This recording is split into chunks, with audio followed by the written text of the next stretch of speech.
Hey everybody, welcome to the PC Perspective Podcast. This is episode 228, recorded on November 28, 2012. I'm Ryan Schrout. I'm Jeremy Hellstrom. I'm Josh Walrath. And I'm Alan Malventano. After a slight technical glitch, we are back on schedule / a little bit off schedule. I hope everybody survived without the podcast last week. Guys, did you? Were you able to get by without recording a show on Wednesday night? No. I had nothing to do. I try to start a conversation. Nobody wants to talk to me.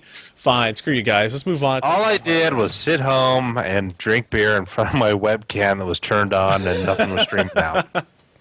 Really, you too? Please, somebody listen to me. Please. Anybody out there? He kept calling me. I just wouldn't answer.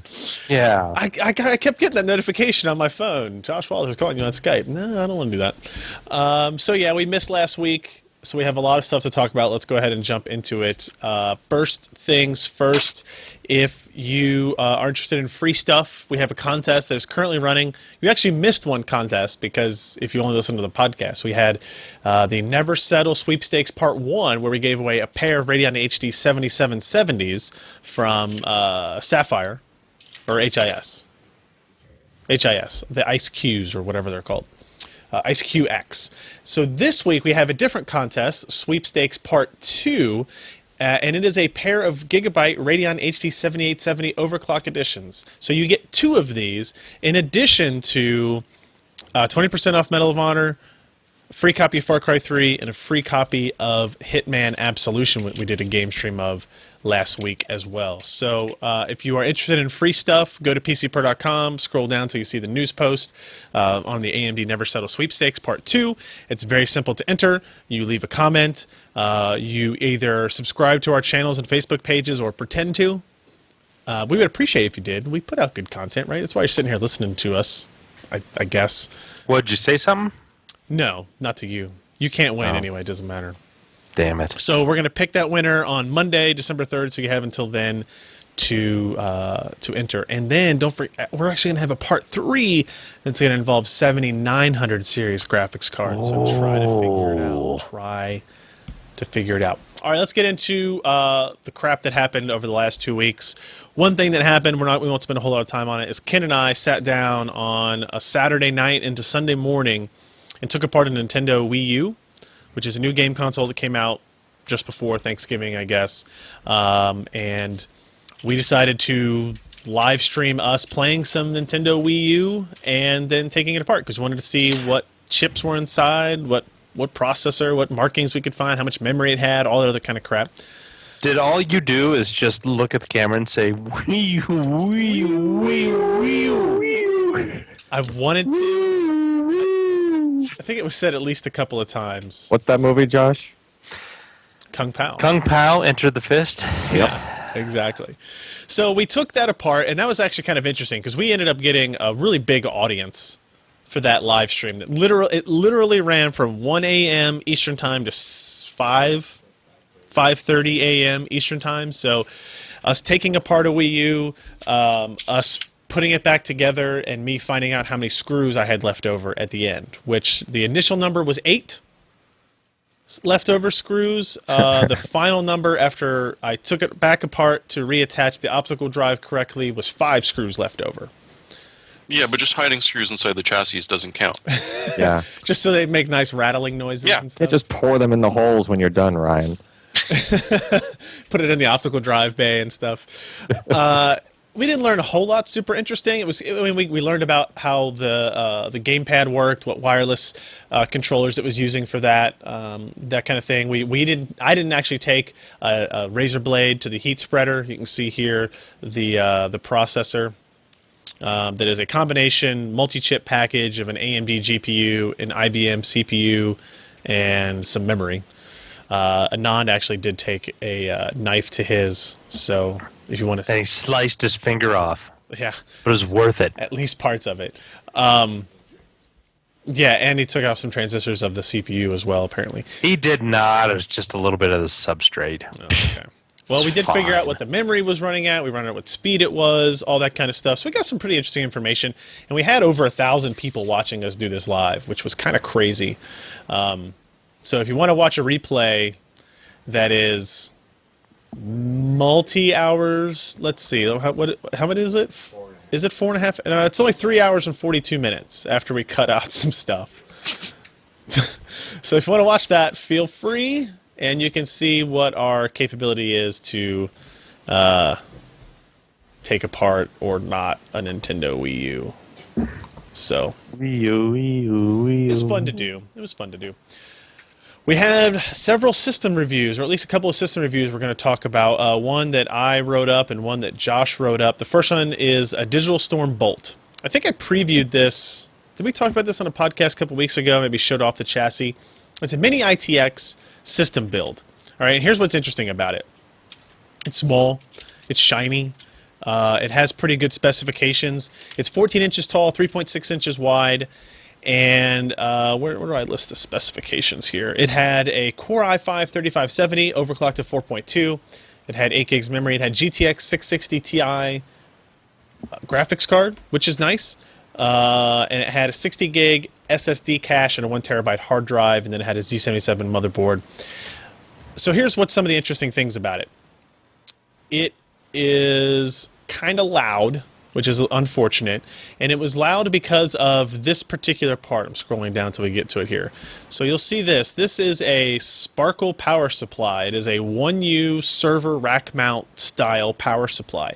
And you can see these tiny fans. What size are those guys? I can't remember. 40 mils, probably. 40. Yep, 40 millimeter. So, and there's one on each side, and they're not known to be quiet. They're not known they're not built for that, just to be perfectly honest, right? They're built to be efficient. They're just built to get things cool. And then if you've ever been into a server room with lots of rack mount equipment running, it's not quiet. It sounds like a train most of the time. So that's one of the reasons why it was kind of loud. Probably the primary reason. And then you can see here they did use like a small form factor heatsink. They had to use two, if you look right here, to get to the graphics card, there's two PCI Express extensions, angled extensions, that allow you then to have, where's this at? The graphics card installed like so, kind of at the top, all by itself. It's an interesting design. It does pretty good. It performed very well. We had some issues, the primary one being noise. It was a little bit more expensive than I would have liked in terms of the price difference you were paying because of the small form factor design and that kind of stuff. I guess with Jeremy's new microphone, we can hear everything he does now. Oh, nice. Tip-a-tap-a-tap-a-tap. Yeah, we'll have to get you a new one again if that other one's borked. So here's what's interesting. We had some complaints about it. We said, the fact that it's a cache SSD is not that great. It's a little bit noisy, and the price is a little bit up there. They addressed it like literally 2 days later. They sent me a note and said, hey, they claim to have gotten a better version of that power supply that is a gold level efficiency unit instead of a bronze level efficiency unit, and that they had apparently worked with the manufacturer in order to get quieter operation. I don't have one of these updated units, so I'll still hold off on whether or not that turns out to be true. But they're claiming that their updated 1U unit is going to be a little bit better.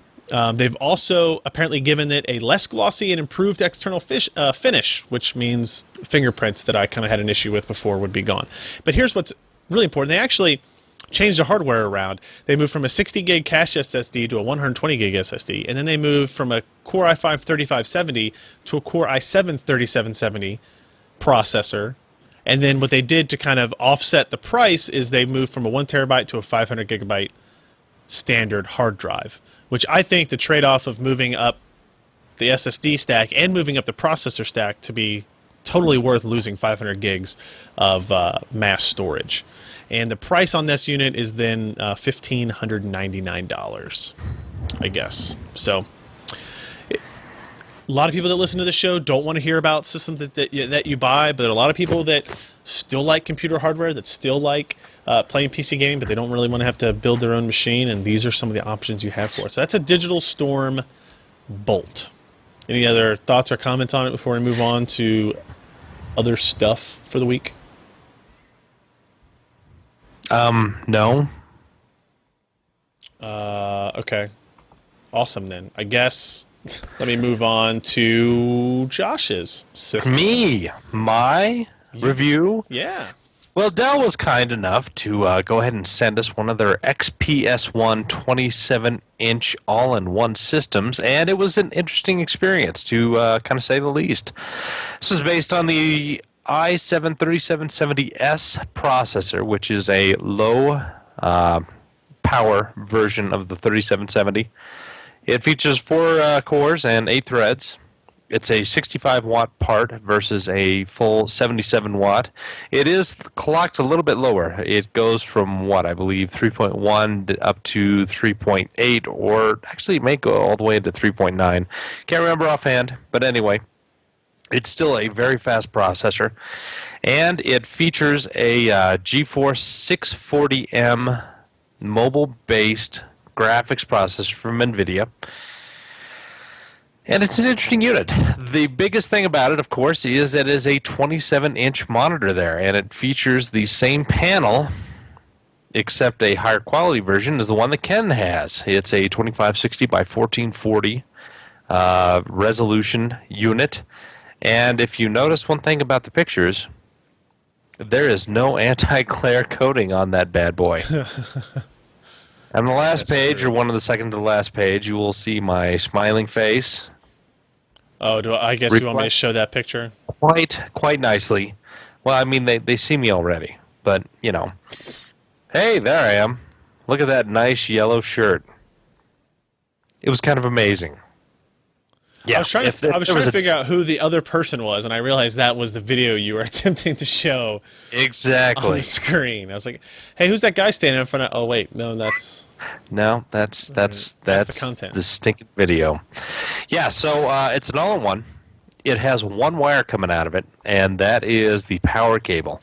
Everything else is wireless. The keyboard, the mouse, they're pretty decent quality products in terms of those parts. They run on AAA batteries, and I'd left them on for quite some time, and they never really ran out of power, so they last quite some time.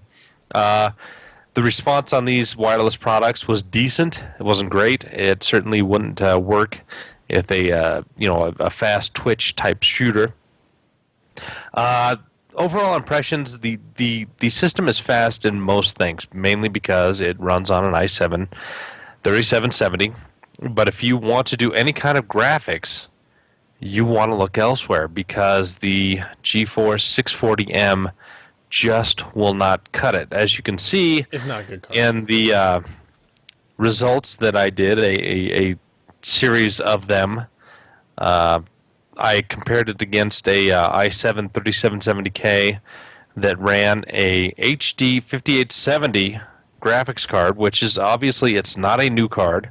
It's 3 years old now, and it still beats the living crap out of that 640M. So if you're hoping to do high resolution gaming with one of these products, you need to look elsewhere, because 1, you can't upgrade it. 2, the graphics are anemic because it runs in Optimus, so half the time it does, when you're regular desktop stuff, it uses the integrated Intel graphics. And when you do anything else that needs a little bit more beef, it switches over to the 640M. But it just can't push modern games with that kind of resolution and quality settings that we would want.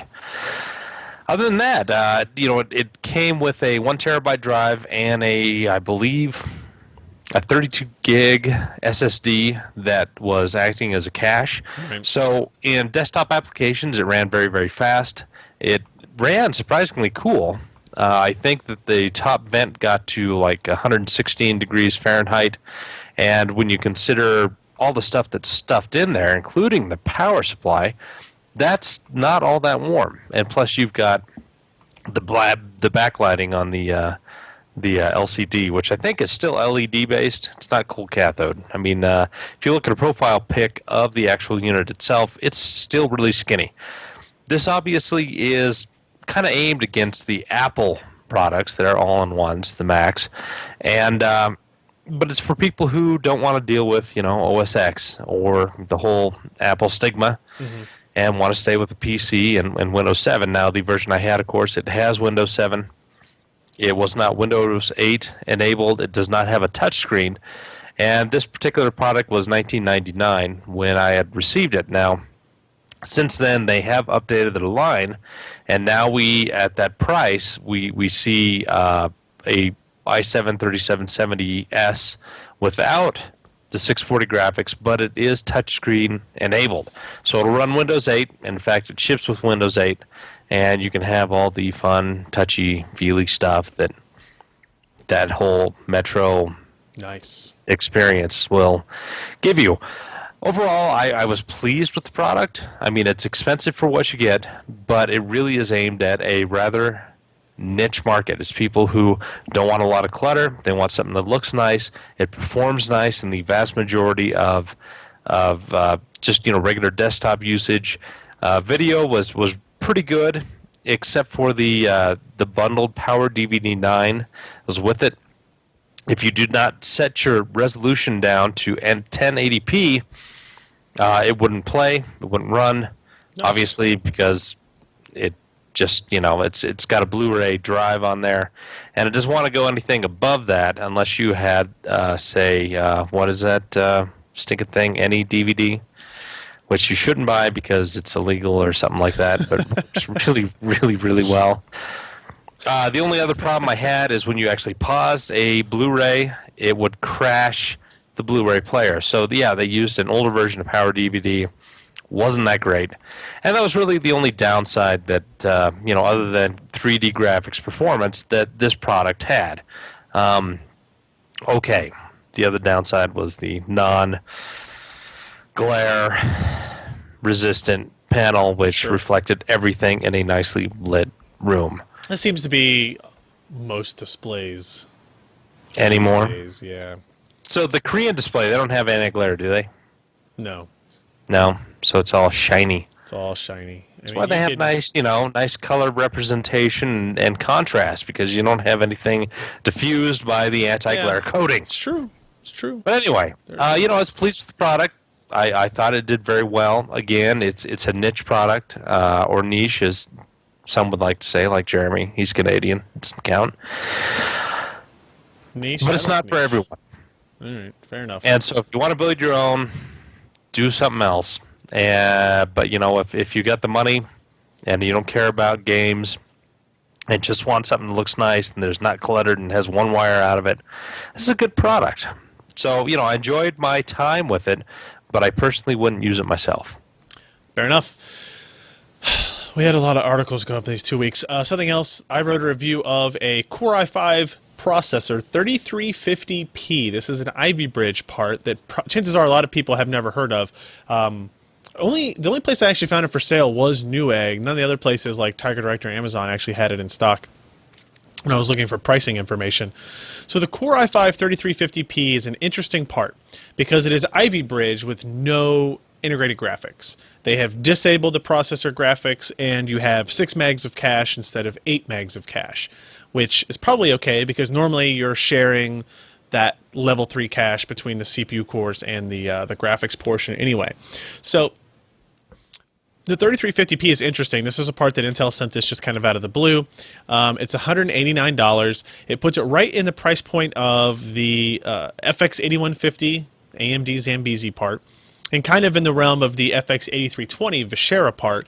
And it also undercuts the very popular Core i5 3570K by $50 or so, but although it has similar feature sets. So you can see here in this diagram, chances are that this chip obviously has graphics in it. Maybe it didn't cut, didn't pass qualification or something like that on the graphics portion. So rather than throw away that chip, they decided to release these particular parts. Now here's how the 3350P compares on the other specs. Notice the clock speeds are a little bit lower as well. Base clock speed of 3.1, max turbo frequency of 3.3. So while the other two parts have a 400 megahertz difference between their base speed and their max turbo speed, this part only has 200 megahertz. It's not an unlocked part, so overclocking is a little bit limited in it. We'll show you that in a second. But your TDP is down another 8 watts as well, so you're going from a 77 watt part to a 69 watt part. And although, like I said, we've only found it for $189, that's probably because it was only for sale at Newegg. This should be $177 or less. So I would expect to see that at that price relatively soon, although I guess I can't be sure. If one place still continues to be the only place where you can buy it, that may not be the case. What do you figure the availability is going to be like? I mean, it's for sale on Newegg, but I really have no idea. Like, it was for sale on Newegg, but I couldn't find it on Amazon or Tiger Direct or NCIX or any of those other I had a head places. scratch moment when I saw the tray price is the same as the single. Generally not a good sign. Yeah, I guess. I don't know. I mean, these are really parts that they're just trying to get rid of anyway. Yeah. So it could be very limited, just because they don't have many bad parts. In theory, right? I'm sure that's what they're hoping for. So the difference, we'll go through all that here in a second. But in terms of the performance and that kind of stuff, let's take a look at something interesting like media encoding. It tends to be where people want to pay attention to. So if you look at the handbrake performance, this is kind of interesting. You'll see the 3350p at the top compared to the 3470, 3770, and you can see the difference between the 3350 and the 3770. Isn't that great?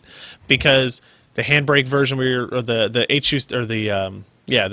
handbrake encoding is not as highly threaded as it might be. But if we look at the X264 second pass that is highly threaded, you'll see the difference spikes up quite a bit from 29 to 41. Also compare here how the FX8150 bulldozer part compares. It is noticeably faster in this particular portion of the test, but if you look at the single-threaded version, or I'm sorry, the first pass, which is lightly threaded, which has always been kind of the bulldozer's bane, I guess, you'll see that 121 versus 144, the 3350. But look, it's faster than i7 920 than the Halem. Right, because that's 5 years old. Yeah. Hey, I'm still using one. Dang it! And it's and that makes you old as well. It works. Yeah, well, okay. Get off my lawn. So let's look at Cinebench. Same type of thing here. If you look at the single-threaded results, 3350 compares pretty well to like the 3470. Compares pretty well within reason to the 3770. But you look at the poor bulldozer part down there, not looking so great. But when we do multi-threaded, it is able to take advantage. Because keep in mind, the 3350 is a quad-core, non-hyper-threaded part. So it's 4 logical threads, but 4 full processing cores, whereas the 3770 does have hyper-threading enabled. Same thing with Pavre there. Let's see, where's one of the tests where that might be? You know, these things are not terribly faster than a 5-year-old part. Just saying. Yeah, they feel better. You We're wouldn't know, Alex. really splitting hairs anymore. Oh Yeah. my gosh, it's so much slower. Well, it depends on Not what you're doing. really. Yeah. If you're doing media encoding, Alan, if you're trying to take that 9 terabyte porn collection and shrink it down to like 3 terabytes, that's a large processing job. And all of a sudden 40% performance difference is going to make That's true. a pretty big deal there. But That's for true, but that's one browsing thing. the internet, it's not. And that is why, at the end of the day, I decided to use this processor in my own system build because I'm not doing that on our system. Ken's system is doing a lot of the media encoding. I am doing web browsing and writing and listening to music and that kind of crap. So I was more than happy using this processor over like a 3770K. The thing is if you're building a new system, don't buy a 920 because that's stupid. Buy something that's more recent, and this is a good option for it.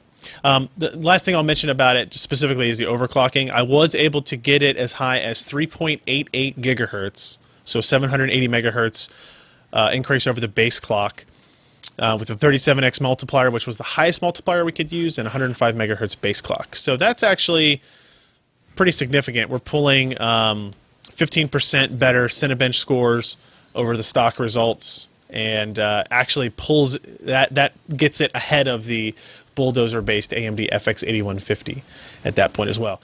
Here's why it might be more important for you, Alan. Look at the idle power consumption numbers. Yeah. How's your Also, the 920 encryption. look? How's is your pretty dang i20? good. How's your i7 920 look now? Yeah, mine has a water block on it, so I'm good. Doesn't matter. It's still using that much power. It's just dissipating it in a different way. Okay. And then if we look at the load power consumption, this is actually really impressive, right?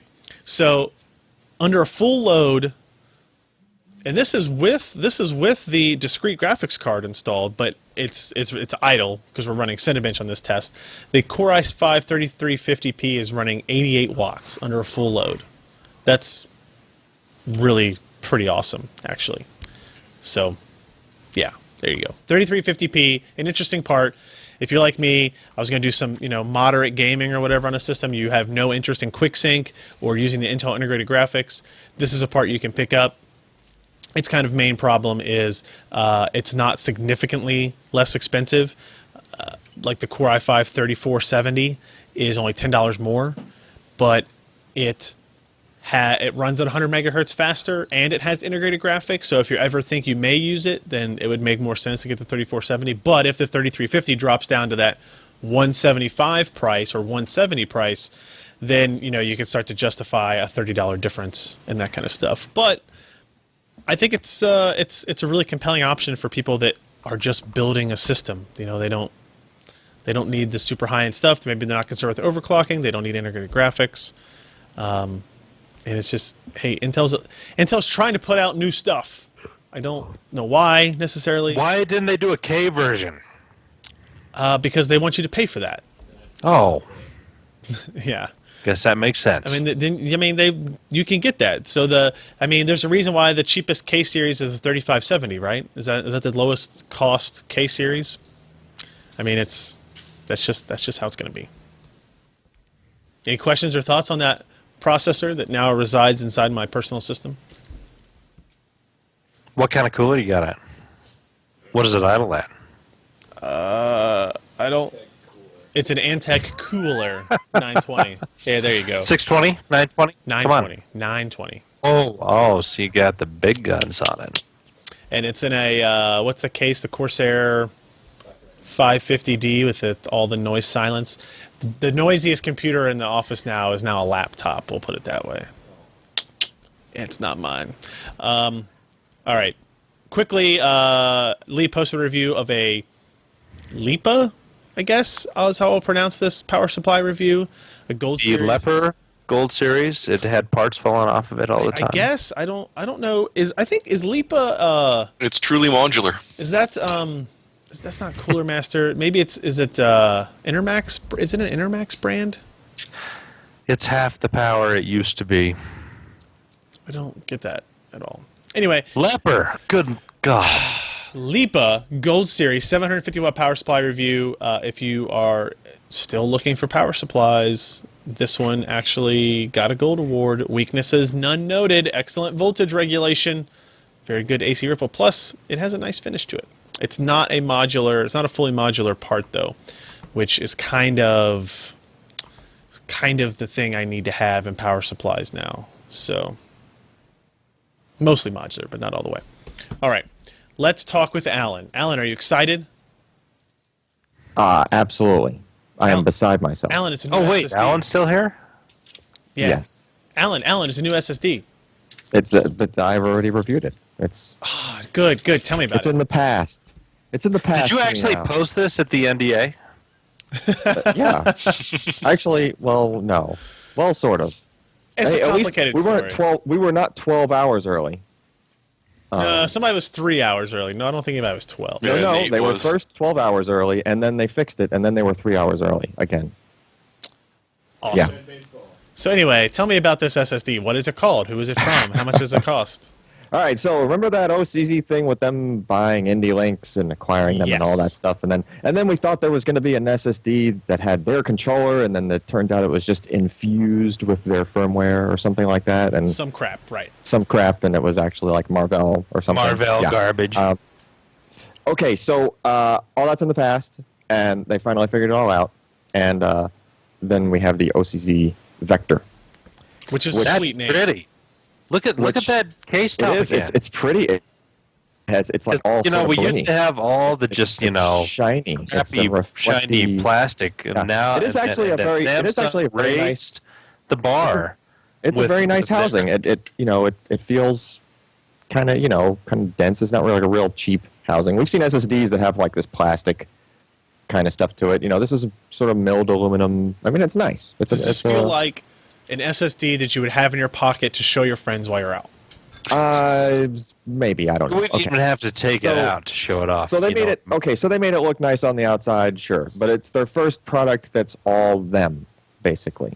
Not all of them as far as like Samsung makes their own flash and makes their own RAM and everything else. Not that far. But I will say this, they figured out, like, first of all, the controller's pretty darn good as far as speed-wise. It's a dual, I'm not sure exactly which ARM core, Josh, before you go asking me.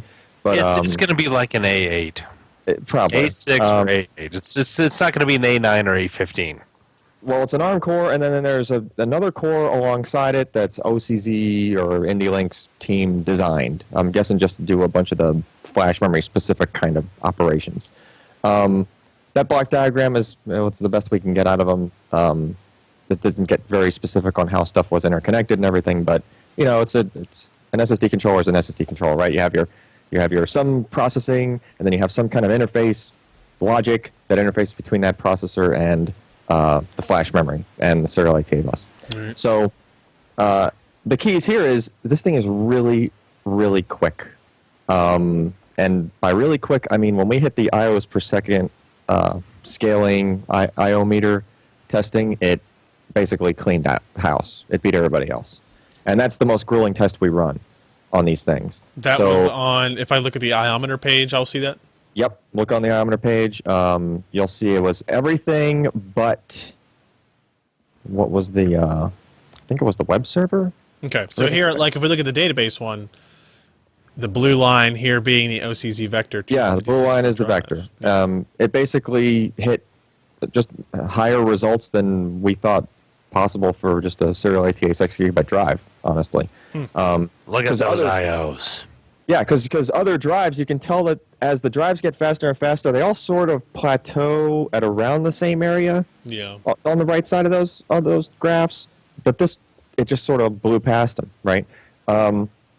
And what it was especially good is that the web server, it matched the Samsung, 840 Pro. Okay. Which had been the fastest thing that we tested. And basically it was right on that same line with it. Now, the web server test is read-only, of those 4 tests. So where it excelled way faster than everybody else was where there was writes mixed in. So this drive handles mixed writes much, much better than the Samsung drives, any of the Samsung drives, or any of the other drives, period, for that matter. Especially the workstation test, because that's like a bunch of different mixed sector sizes all at the same time, reads and writes. And that's a pretty horrible test to run on the drive. That's probably like a worst-case scenario for an SSD in any kind of use. Okay. So really good results there. Good throughput, good read speed, good write speed. It's just, 5-year warranty. Good stuff, right? All the stuff you're looking for in an SSD. Now the last thing to look at is the price. And we don't know what they're going to settle out to on the market, but based on MSRPs, the sweet spot capacity of the drive, which I think is the 128 gig, or was it? No, I think the sweet spot's the 256, actually, is just over $1 a gig. Yeah. Yeah, right now they're sitting at 160 for the 128, 290 for the 256, and 570 for the 512. Okay, so that's over MSRP. That's yes, over, it is. But not by much. It's like $10-20 over. And the drive just hit the market, and there's probably a decent amount of demand since I think every review out there was pretty glowing for it. So I'm hoping that... So does this mean that OCZ will actually make money this quarter instead of lose it by buckets? Hopefully. Somebody's going to pay the lawyers. Now, as far as how they can sell this drive at that cost, because here's what's significant here. They're not doing any of the tricks that the other manufacturers have been doing to drop the cost. In other words, the flash memory is not 20 nanometer. It's not triple level cell.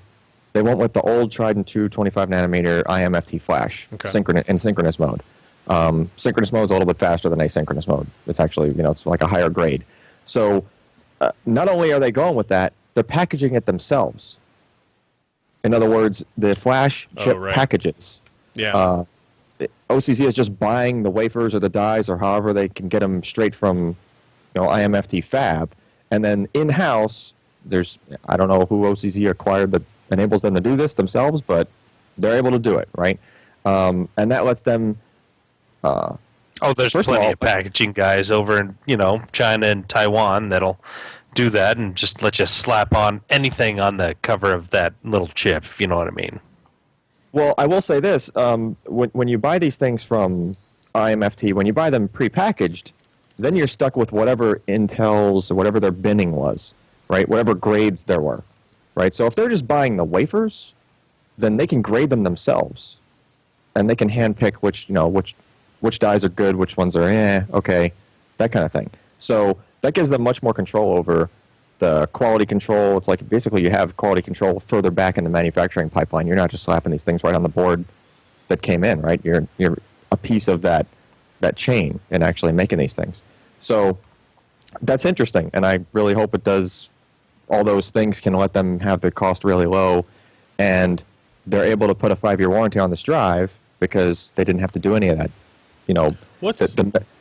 What? What's the risk when you have a new controller? Is there failure risk? Is there performance degradation risk? Anything like that? Firmware's the risk. Okay, so yes, firmware is 9 times out of 10 it's firmware. It's not hardware, right? And this is something else that OCZ did differently this time. In my opinion, they did it right. They did a beta test of this thing with a bunch of people and actually sent out samples. They sent out samples to people, like not even to reviewers first. Like they have their little, all the power user sort of cult that's on their forum that really follows closely. I think they reached out to some of them and they sent them some, and basically they had them out in the field before they released the drive. This is about the opposite of what happened with the Vertex 4. If you remember, right? Sure. Vertex 4 came out, and everybody just sort of said, well, it has a lot of potential. Let's just see what happens with the firmware. It's basically 180 from that this time. This drive came out. The performance is really good. You didn't have to wait for any kind of firmware stuff to go on in order to improve it. It's already beating everybody else in just about everything. And on top of that, they had field testing going on beforehand, actually, not just in their factories or just OCZ staff. They actually had like other people testing this thing and trying to break it, and I'm assuming that they couldn't break it, so I couldn't break it. 5-year warranty sort of speaks to that too. And there's and 5-year warranty as well.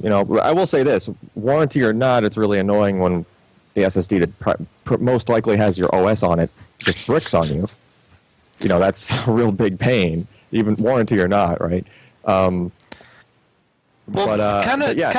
of take us back with the original Barefoot drive and their controller and what IndieLinks was able to do to the SSD market with their products. I mean, it was kind of a revolutionary part at the time, and it was made by a very small group who didn't have a whole lot of money. Yep, and that was one of the first ones that really sort of turned things on its head as far as performance goes.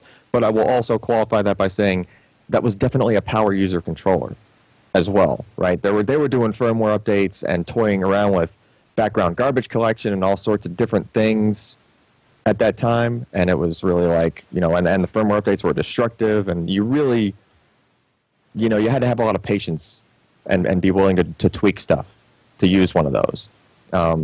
You can get away with once they were around for, what would you say, like 6 months or so. Then all the other manufacturers started putting. Remember, there was that controller ended up in like everything, and everybody had their own rebrand of it at the time, right? I think it was I remember 8 or 9 different manufacturers. Then, hopefully, the one you bought had what was considered a stable enough firmware on it. And if it didn't, then you had to cross your fingers and hope that manufacturer was able to turn, the IndieLinks firmware around. But that's not and going to then happen this publish it. time, right? They're going to be the only people that use this controller. Yeah, that's the thing. You're not going to have to worry about that this time.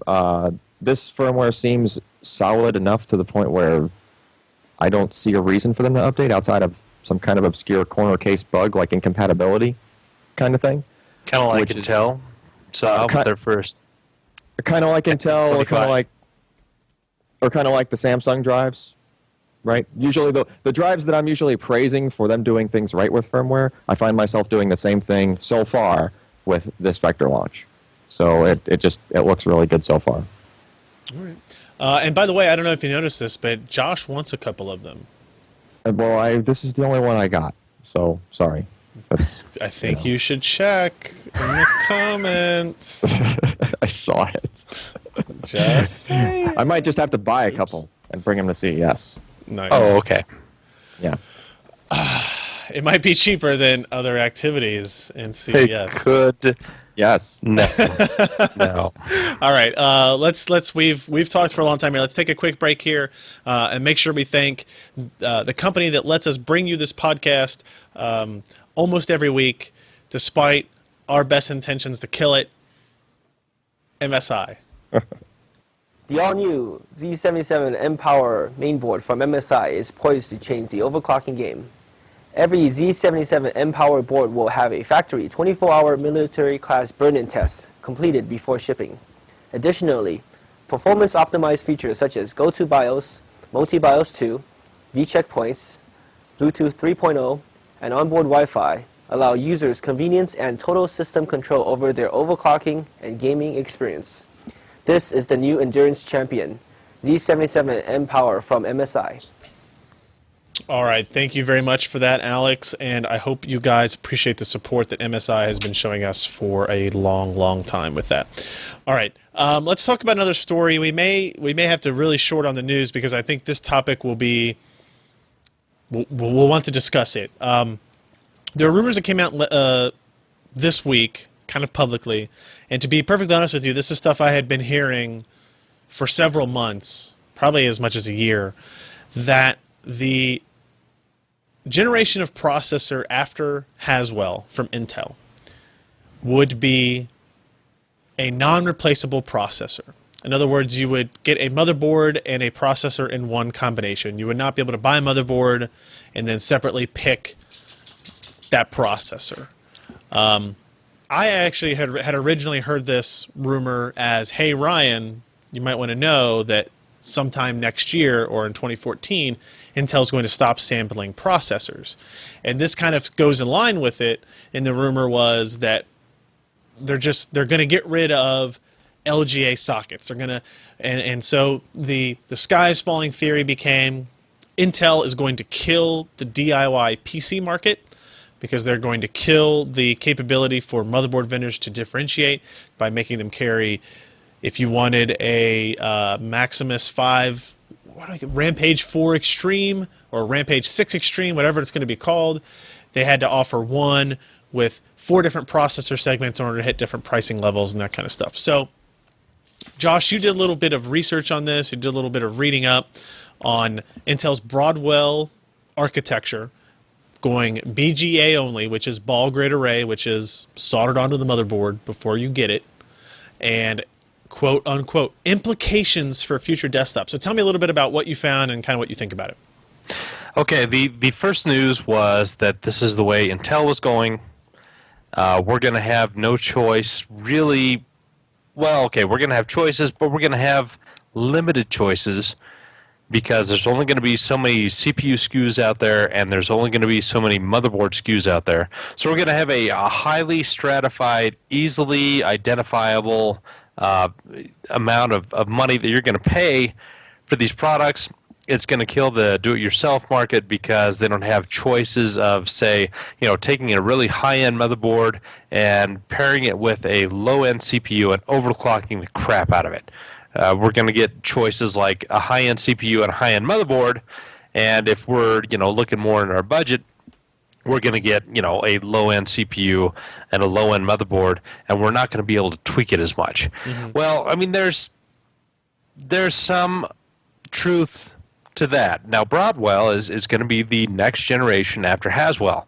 Haswell will be it's an advanced 22 nanometer part. Yep. And Broadwell is going to be a 14 nanometer part. So it's not going to have the enhancements that Haswell has in terms of architectural efficiencies, but it is going to have an improved upon process technology. So you're going to have lower TDPs. In fact, the highest TDP that they are kind of leaking is a 57-watt TDP part. And what is interesting about Broadwell is that they have integrated all of the Southbridge functionality into this chip. So it is essentially a system on a chip. It's got all the USB and SATA controllers sitting on it. and it only has a max of 57 watts. Now, we kind of look at that and think, well, why would you want to have an enthusiast part that is a 57-watt TDP product that is so integrated? And the answer is you really don't. This is kind of an interesting move by Intel in that they're offering this all-in-one part.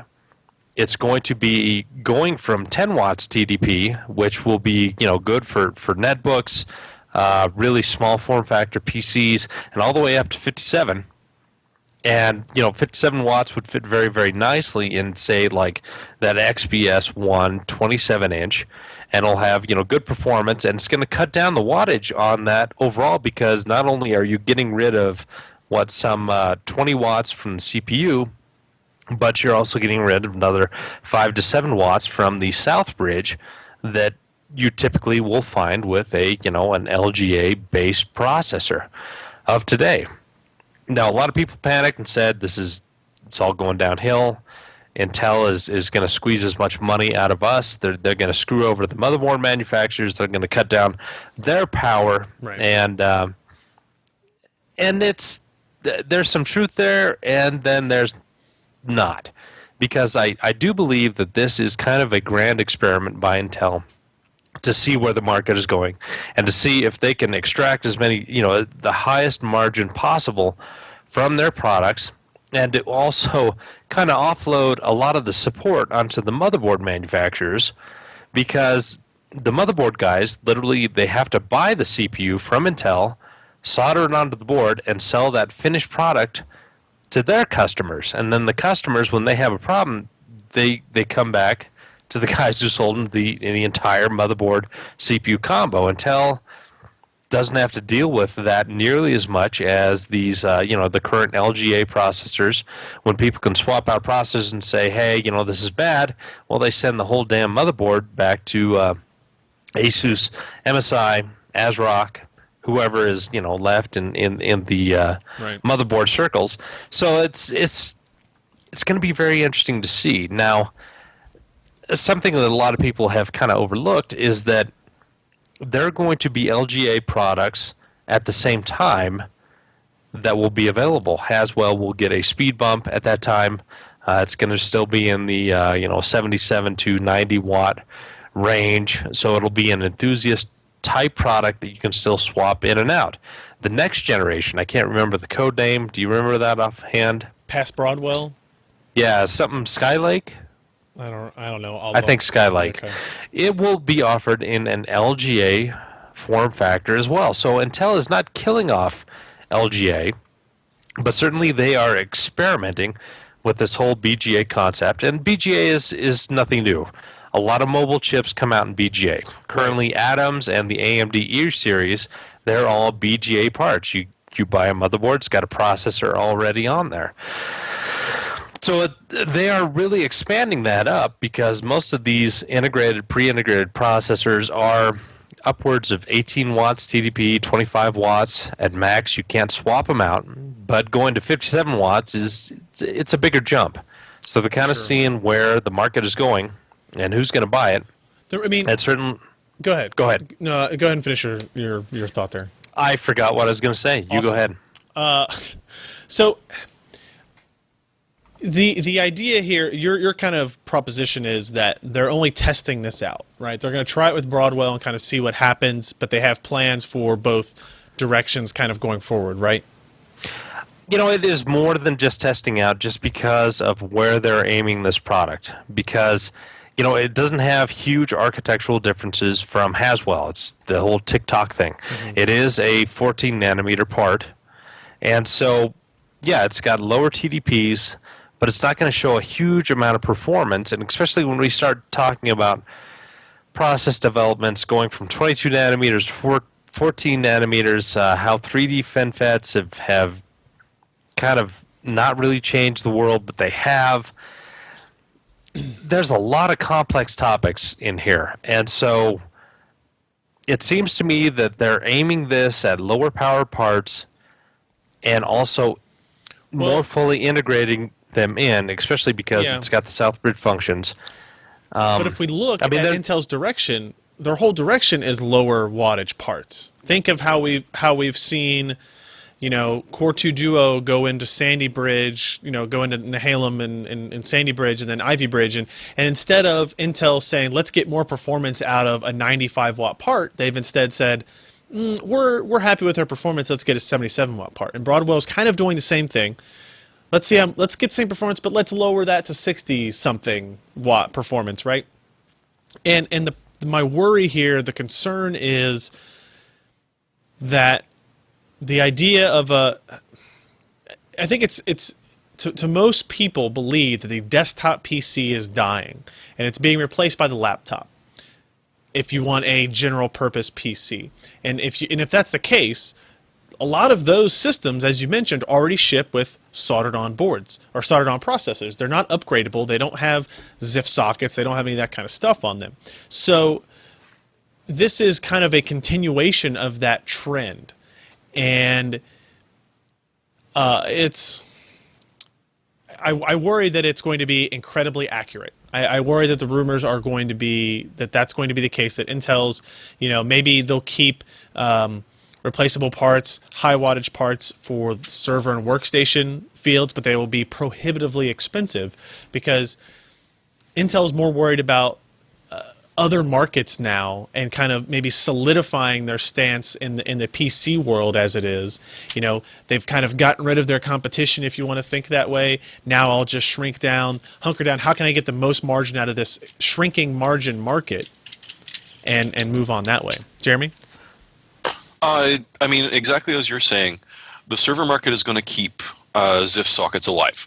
There is no way Intel can convince people to buy into a server that the next time they upgrade it, it's going to be a forklift upgrade. The entire bloody thing has to come out. You cannot ever drop a chip in there to do an upgrade. Mm-hmm. So, as you say, though, the price of server chips are expensive. They sort of start at around the highest mark for desktop. Right. But on the other hand, it wouldn't make sense for Intel to just completely abandon that process. They may just simply have some lower cost server chips, some, whatever Sandy Bridge E decides to grow into, that, are still going to be available for the enthusiast. Probably not so much for the server room, but definitely for the enthusiast. So I don't think it's going to go away forever. But on the other hand, if you're trying to drop the costs, or in this case, sort of push the costs off onto the motherboard makers, all of a sudden it makes a lot of sense for Intel. Hey, we can make even more money off this. We can put some very interesting licensing schemes together because, instead of, okay, well, it will license you for Ivy Bridge and its enhancements will license you for this. It's going to be more, no, you're allowed to attach this to our chip because we're providing everything. Like you described, it's a system on a chip. And it's gonna shrink the number of motherboard vendors there are. There are going to be lots of vendors that want no interest in this. They have no interest in doing this to end consumers, right? So if you're a DIY consumer and you're like, okay, well maybe, if I'm buying a $60 motherboard, it makes sense that I would buy that appropriate class of processor anyway, and you kind of go that way. Or if I'm buying a $500 motherboard, maybe I'm going to buy an appropriate class processor and move on, but there's going to be less options. There's going to be consolidation, and I think you'll see fewer motherboard options because now they have to have this extra step. Gigabyte has some 11 or 12 SKUs for Z77. More, I think. I'm not saying some consolidation wouldn't be a good thing. That's for sure. But I think it comes down to all these different sides you can take on Apple versus Windows, whatever you get down to. Do you want a whole bunch of choices, and do you consider yourself intelligent enough to differentiate and go down that route, or do you not care? Do you just want the simple strategy? And it looks like the non-LGA socket is the I just don't care, give me what works strategy type of thing. And there's benefits to that. There are definite benefits to that, even to the consumer, not just to the companies making that stuff. But it also takes away a lot of things. And I hope that's not the case, but I fear that it is. I don't think it will be as quick as maybe, right after, like, as soon as Haswell is done, boom, all sockets are gone. I don't think that would be the case. I think it will be a little bit slower. But I bet you we see a few Possible. motherboard companies die very shortly afterwards. yeah. Just gone. Maybe some special AMD parts, but I think they're just gone. Any Yeah, thoughts? it's Go ahead, Jeff. it's crazy. Just period. It's we could see some consolidation. We could see enough pressure against Intel that this will just be kind of a speed bump, and that people will not buy these. OEMs will just say, you know what, I don't like the stratification that you are forcing upon us for the SKUs that we are trying to push. And so there's a lot of risk in this for Intel. I mean, Broadwell looks to be a pretty decent chip from all that we know from Haswell, and the idea of consolidating all the Southbridge functions into it as well. It's kind of a good thing. It's where the market is going. But it does open a small window of opportunity for AMD, and we can only hope that they have some product out in that time that will at least match Haswell in terms of performance and thermals, and they still offer the ability to swap in and out parts and to give these OEMs and ODMs a little bit more flexibility in how they design their products and how they design their marketing stratification as well. So it's an interesting gambit by Intel, and we're obviously not going to know how well this works out right now, but it sure is fun to talk about. Well, yeah, you think maybe Intel's just bored at this point and just wants to do something to kick shit up in the industry? I don't think they're. AMD's not buying I them. think they're bored, and they're like, "Why are we spending all this time doing this other stuff when we Yeah. don't have to anymore?" I don't think they want to stir up. They just want to I don't really feel like dealing with this anymore. If you guys really want to still make individual parts for DIY systems, we don't really care about that anymore. It's not where the money's going to be. It's not where the growth is going to be. If you guys want to do that, here's some parts, solder them onto your board, right? And that's kind of, I feel like, the stance that they could take in the future with that. So, I don't know. We will see over the coming weeks. Let's move on to a handful of news things. We're going to try to run through these pretty quick. AMD possibly facing even more layoffs. I guess it was not too long ago where we had the rumored 10 to 30% cuts, and then they announced it was going to be 15%. Now the new rumors are, oh, by the way, we were just kidding. That other 15% may still be getting the axe. And then we also saw news today. I don't think we had this included in this post, but AMD was apparently going to sell their Austin campus to somebody and then lease it back from them long term, so to speak. Which, by the way, their Austin campus is It's kind of like a reverse awesome. mortgage. It is. It's a mortgage. No, it's but And diabetes. their Austin campus is awesome. And to be perfectly honest with you, when they built it, I was thinking, that seems kind of odd for a company that has been making a lot of money recently. So now they're possibly going to sell it and then lease it back. My guess would be, obviously that kind of tells you that they don't have long-term plans to be the primary owner or the primary tenant at that location, right? So, Hey, do you know how good the write-offs are of renting properties versus owning is? I don't know. I don't know what it is. US Because tax code. in the state of Texas and in the city of Austin, I bet they gave AMD a ton of tax benefits to build that there. And they're reaping it. Reaping. I guess. Yeah. Raping, whatever. So that is a concern. I don't have any more comments on that. Anybody else? No. Okay. Also, changes for Intel, maybe.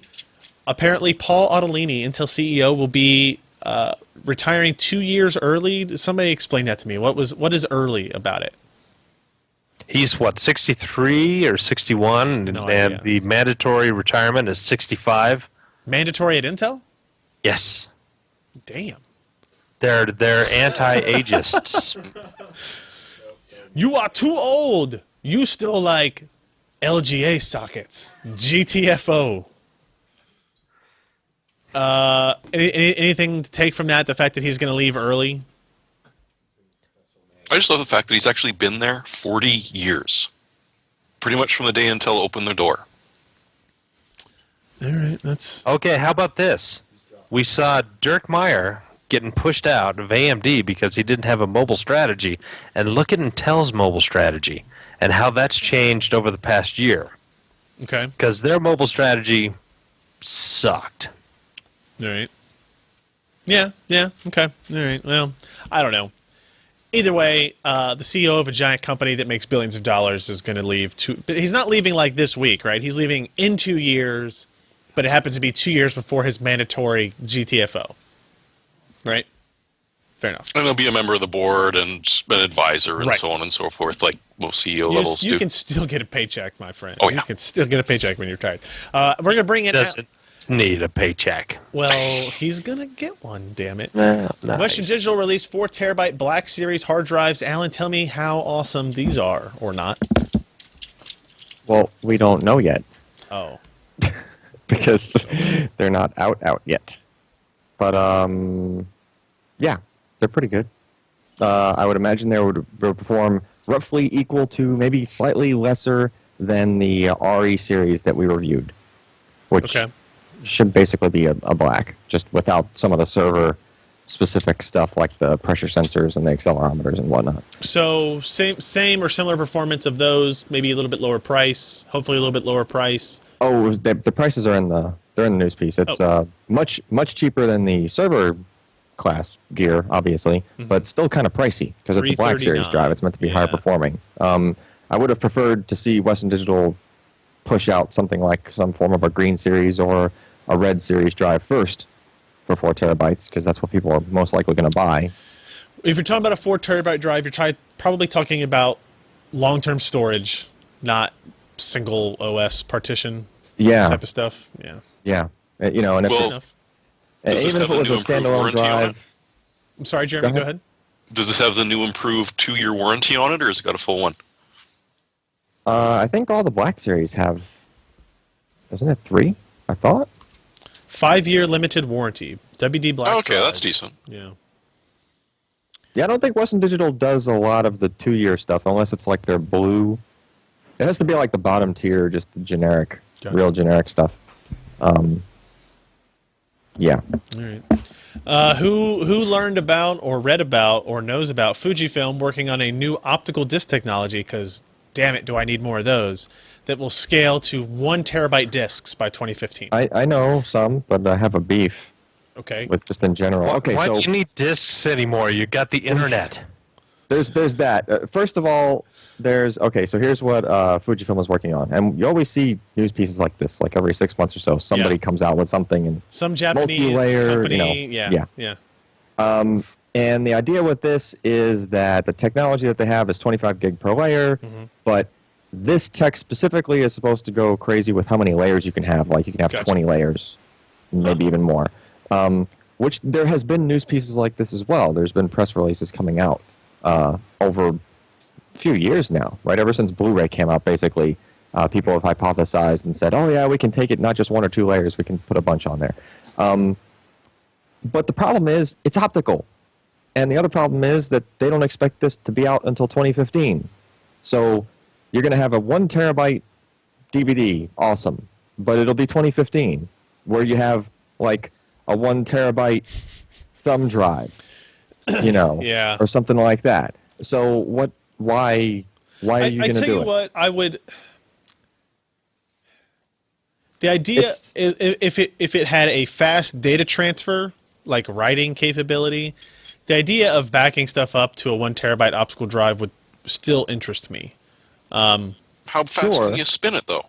That's what I don't know. Like I That's don't. the one thing, right? How fast can you spin it? How fast can you actually get the data off? 100 million. If they're still only talking about, if they're still going to stick with how many gig per layer, that's roughly the same as Blu-ray is right now. Correct. The speed's not going to be much faster than Blu-ray, Yeah, that's not the best then. right? Because you can only read 1 layer at a time. You can only read 1 track at a time. So, yeah, it's not fast enough, especially for a terabyte. I mean, you're going to start that burn, and then you're going to like go and on vacation and come back. Yeah. Right? I mean, Right. really, it's a terabyte at Blu-ray speeds. That's a long time, right? And even if it was a little faster, what are they going to 2 or 4 times faster than the? I honestly could tell you zero about the data transfer speed of Blu-ray because I have so little interest in optical discs. Well, that's- I built and- new and stuff. I hear the Here's random the other thing. access time is really awesome on it. here's the other thing is it's a random access thing, right? Have you ever tried random access on, like, think of putting files on a DVD, individual files, and then you're trying to access them, and you're waiting for you can actually hear the head going back and forth, and I mean, it's painful. So, right. a terabyte worth of that? It's like the What new. was that It's like bet the new you put tape out today, backup. Ryan? What is that? That bet you put out today? I don't know. Free advertising for the first person to put drivers on a USB stick. That's right. That's correct. Right. So it's the same thing. I mean, dump the optical. I agree, but that's just because I don't have optical drives in any of my systems. But here's the thing. It's like having a 240-minute cassette tape. Fair enough. Yes, it's nice to have that much music on one tape, but how long does it take? Ryan, you to just skip? equated it to tape backup, right? I did. Okay, Yeah. fair enough. I'll give you that. Then again, there is tape backup. But what good is it when you have to buy, when the drive itself is going to cost more than, like, in 2015, that drive is going to cost more than a 4 terabyte hard drive. Yeah, but you get to write more than 4 optical discs. Sure, I mean, but the discs... a good high quality tape deck recorder unit. I don't know what you people use. Has got to be 8-track. hundreds of dollars, right, for tape backups. Sure. But they do it because it's a long-term storage solution. Yeah, but they're backing up, like, a lot of stuff. I mean, like, you know... Hard drives, I would Huge consider tracts a of long-term land. backup strategy. I don't know. If you have lots of them in their mirror, they're a long-term backup strategy. Anyway, all right, so let's move on. John Petty has good news for NVIDIA. Jeremy, I didn't read this. What is the good news? It didn't excite you? No. Well, I mean, one of the things is the graphics market right now is bizarre. Okay. Essentially, if you're in a cell phone, if you're ARM-powered, or if you're a server chip, you're excluded. Everything else pretty much counts now. But essentially what he came out to say was, unless your name's NVIDIA, you've had a very lousy year selling graphics cards and APUs and such. So essentially AMD is down about 10.7% overall from last quarter, 30% on their APUs, which kind of has got to hurt a little bit, and 5% in mobile. Intel dropped just under 8% for its processors, just over 8% for its mobile. But NVIDIA's discrete, 28.3% up in the desktop market share, and 12% in notebooks when you compare it to last quarter. So they have had like an absolutely amazing quarter at a time when it's kind of hard to sell PCs. I mean, one of the good things for them is if you're upgrading a new Intel or AMD processor, chances are you're buying a brand new computer. Right. You're buying a discrete computer, or a discrete card. Hey, it's an upgrade. So in that way, I think that's part of the reason that NVIDIA has done so well this quarter. But it's just the market itself has shrunk, and there is still more graphics being sold in systems, but it's still dropped for just about everybody. But as far as market share goes, NVIDIA is not just holding in there. They're actually doing significantly better than just about anyone would have expected them to. So if I read this table right, unit quarter GPU shipments were down 4.3% total. Yep. Okay. Total market. All right. Interesting. But, okay. But yeah, if you're NVIDIA, you're actually not doing too bad. And they're still selling IGPs overseas too.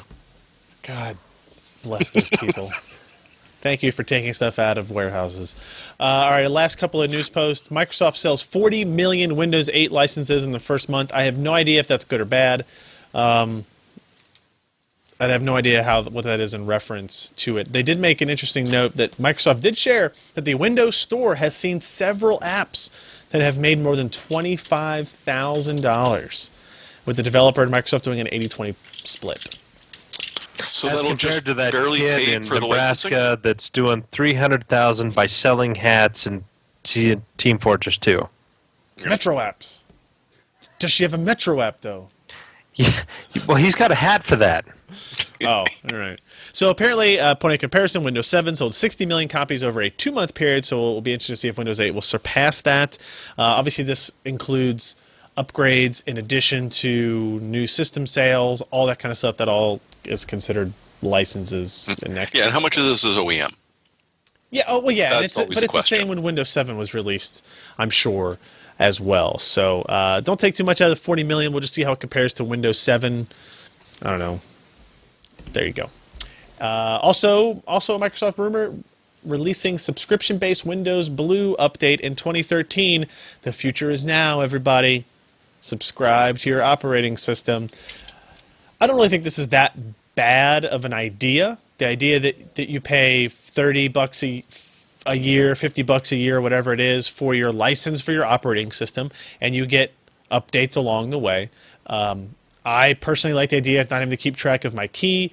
I imagine the operating system working like Steam. You install it, you log into your account, say activate this unit, boom, you're done, and it'll deactivate the operating system on other systems that you may have, right? And you can manage your subscriptions in that way and that kind of stuff, and I think that would be totally okay. Well, and if they follow the Office 365 model of it, where essentially the family version, you're paying once, but you're allowed to run it on up 3 or 4 computers. That's what they Could need. make a lot of sense for families. Yeah, that's what they need, and they need to make it user-friendly if they want people to do that. I mean, if you buy a Mac upgrade for $30, can you install it on every Mac you have ever? Yeah. And all your friends' Macs? Yeah. And their friends' Macs? Yeah. So I mean, if Microsoft wants to convert themselves from... I mean, they still need to make their money on the operating systems and the software, whereas Apple's not really trying to do that. But I think a subscription model would work. I think what Adobe has done with their subscription model has actually been fairly interesting. And I think more people are tenable to like, hey, give me $40 a month as opposed to give me $2,000 for this software suite type of thing. So, and I think in the end, they'd be able to get more money because more people would look at it and go, okay, maybe pirating's not worth my time anymore. That kind of stuff. In our last news bit, we'll talk with Alan about a new SSD toolbox and an update to the 335 series SSD firmware. Anything interesting out of this, Alan? Sort of. It's not like a vital thing to do. It's don't rush out and download this and then go updating your firmware right away and any of that. It's really sort of a thing where there's some smart data that a 335 series SSD will provide to the user if you have SSD Toolbox installed. And it has all kinds of nifty things like how much data has been written to the drive over its lifetime and stuff like that. And there's a thing called a media wear-out indicator. And on the 335 series, Intel incorrectly had it calculating as if the flash memory was only rated for 1,000 cycles, which is bad because it's not rated for 1,000. It's supposed to be rated for like 3,000. So it was actually discovered an Antec writer, Christian Vatu, I think, is how you pronounce his last name. Sure. He saw it, and then I saw it, and it basically, that's what was going on. It was the drive would indicate that it was worn out 3 times faster than it was actually wearing out, basically. But it doesn't do anything to the operation of the drive. It doesn't make the drive stop working. It's just a value that it calculates. Gotcha. So if you do this firmware update, it'll calculate the value correctly from that point forward. It's not like you have to do it so that it calculates it over. Like it's not. If you have one right now, it's not wearing out faster, or you're not doing a permanent damage to this number or whatever. Like basically, you update it, it uses a different math equation to come up with that number. So if it said it was worn out and you did 2,000 cycles worth and you updated it, it would jump back to like 2/3 worn out. Not a necessity to upgrade right away, but no. And anytime if it's something like this, if it's just an indication, like if it's only an indication thing, and that's the only thing we've seen from the note that Intel dropped us with this firmware, like that's all it fixes for the drive, I wouldn't even bother unless you want to look at that number and have it be accurate. Fair enough. All right, and before we round up the news, before we get into our hardware software picks of the week, a quick reminder, join us this coming Tuesday, December the 4th, where we will do a Far Cry 3 game stream sponsored by AMD. You know what that means. We're going to have an AMD guy on hand. We're going to run through some Far Cry 3 PC in co-op mode, and we're going to give away a lot of crap. We're going to give away a lot of game keys and some graphics cards again. Last time we gave away 2 7870s, I believe, from Sapphire. Or HIS. HIS, his. Do we pronounce that HIS or his? HIS. You guys are real helpful today. And It's actually pronounced luxury yacht. and we're going to give away a bunch of game keys for Far Cry, for Hitman, for Sleeping Dogs, and for the whole bundle of all three of those, plus Medal of Honor. So make sure you're here on Tuesday, December the 4th at 8 p.m. Eastern. You can check that out if you forget on the schedule at pcper.com.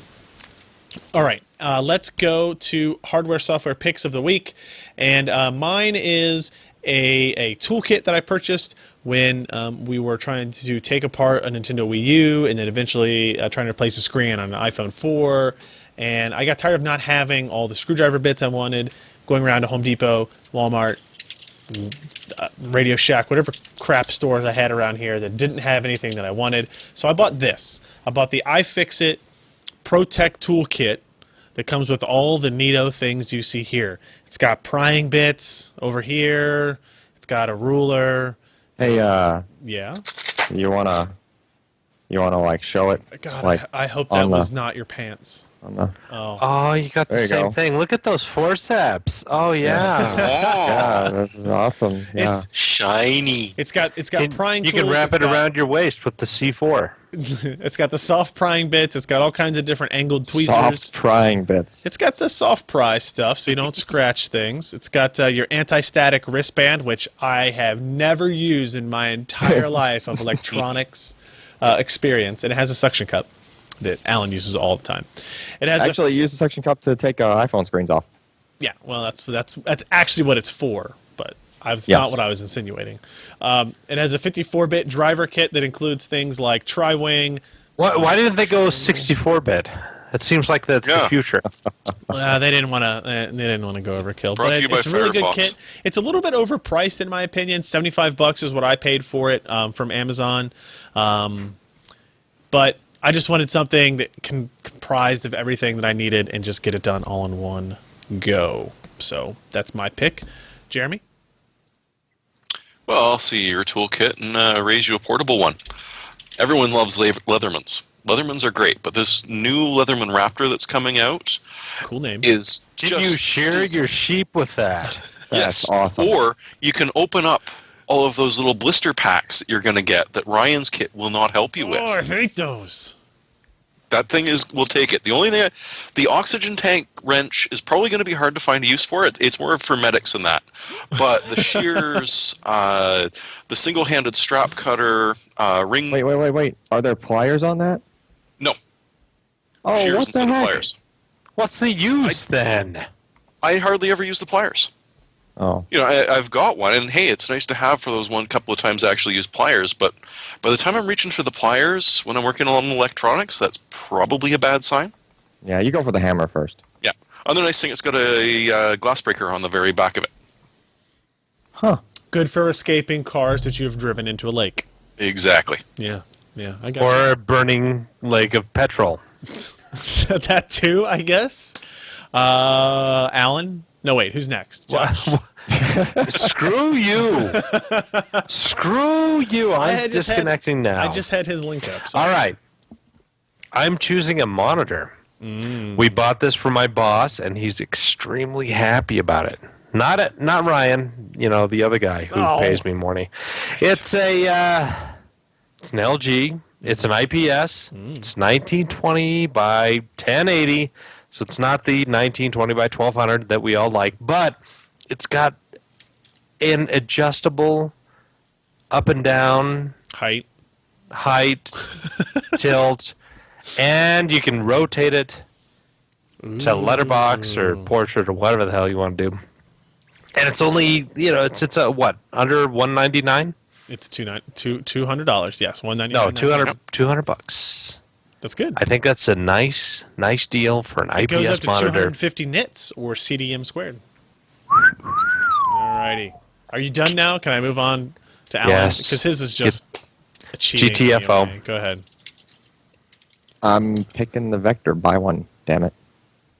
I would wait for the Nah. prices to come down to Oh, their for the MSRP prices? or Yeah. below. I don't have a problem with the selection or the recommendation. I just don't go buy it now. Don't be. I want people have to buy it for the price to come down. Dang it! No, that's incorrect. They need to sit there on the shelves for the price to come down. Well, Boom. Because, if people buy it, then demand increases and supply decreases and the price goes economies up. of scale. So you want it Look to at this. the He's a shelves, genius. man. Sitting on the shelves. Yeah. All right, guys, that's going to finish the episode for us. It's been a long one, but we had to cover 2 weeks worth of baloney. Crap. That too. To get there, please share the podcast with your friends and people that you don't like. PCPro.com/podcast is the URL for that. That's where you can go download it. If you missed it, if you showed up late during the live stream, you can go there. We'll have the YouTube videos linked. We'll have the MP3s downloadable, iTunes links, the RSS links, so you can subscribe in whatever way you want to subscribe to. How about jerky links? Yeah, with Sasquatch attached. Hey, they found his DNA, didn't you know? Great. Half human. Also, You know what I mean? we really want you guys to come watch it live. It's a little bit more interesting before and after the show. Things happen. PCPro.com/live is the URL for that. We record on Wednesdays at 10 p.m. If there are any changes to that, just go to PCPro.com and you'll see the schedule on the right-hand side of the site. It'll tell you all of the events that we have that are going to be coming up on our live stream. And the more of you that join in, the more fun it is in the chat room, the more interesting it is. And I think what we're going to try to do is schedule some contests, some giveaways during the live stream for the podcast. Maybe get some people in that way. I've got a lot of stuff here that's just itching to be shipped away. Hey, speaking of which, Can be one of I them. found a great product that we can give away. Okay, what is it? Yeah, HDD transfer frame from Kingwin. I don't know what that means. This is only like from 2002. It's got IDE or it's got a SATA? thermal temperature gauge on here. Yeah, Kingwin. It's plastic. I don't have any old stuff. I'll sitting give it around. away. I will give this happily. I bought a strip away. of LEDs. Does that count? It looks like a movie reel. A string of LEDs. Yeah. All right, so that's it. PCPro.com/podcast. Thank you, everybody, for listening. We will be here next week. We'll have a little bit of a shifty schedule as we get closer to Christmas because we'll probably miss, what's the thing's Christmas on this year? Tuesday? I think it's on a Tuesday, right? If it's on a Tuesday, we may not actually miss a show. Lucky for all of you. But we'll see. So check back. Like I said, check the schedule at PCPro.com. Thanks, guys. I'm Ryan Shrout. I'm Jeremy Hellstrom. I'm Josh Walrath. And I'm Alan Malventano. See you guys. Good night.